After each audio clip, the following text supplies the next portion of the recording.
Donc à cet endroit, il y avait 4-5 ans, un talus. Et puis il y a eu une réflexion au sein de l'établissement concernant la problématique de l'environnement pour les patients et quel environnement pouvait être le plus favorable.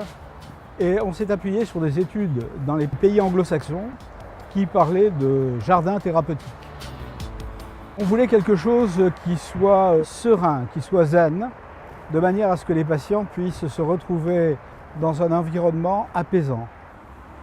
On est parti un petit peu dans tous les sens, dans la prospection à chercher. Et on est arrivé à une première étape de projet qui était fou par son envergure.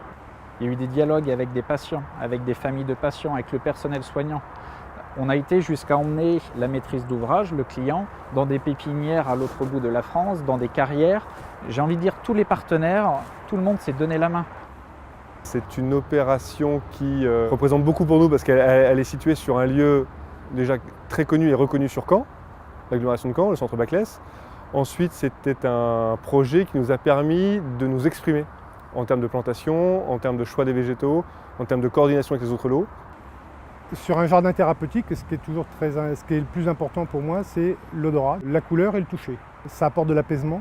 Ça réveille des souvenirs d'enfance, les jardins de grand-mère. Là, ici, dans le jardin, il y a la sauge, il y a le romarin, il y a de la mélisse, de la menthe. Et au niveau couleur, ça a plutôt été sur des couleurs relativement douces, dans les mauves, les blancs, roses.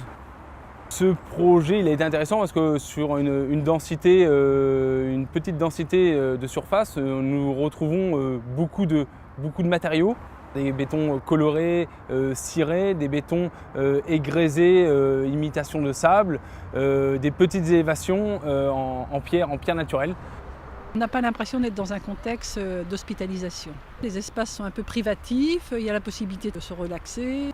Enfin, moi, ça me fait sortir de ma chambre, ça me fait sortir du cadre médical. C'est plus qu'un jardin, c'est un lieu de bien-être, quoi, hein, vraiment. Oui, on passe un moment là et c'est super.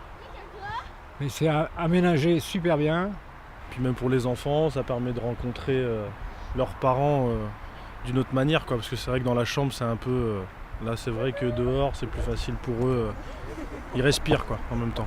Dans la prise en charge du cancer, il n'y a pas simplement le traitement de la tumeur, le traitement du cancer, mais il y a la prise en charge globale du patient, du malade. Et ça, c'est ce qui caractérise les centres de lutte contre le cancer. Le jardin est un des éléments qui favorise justement cette qualité de vie.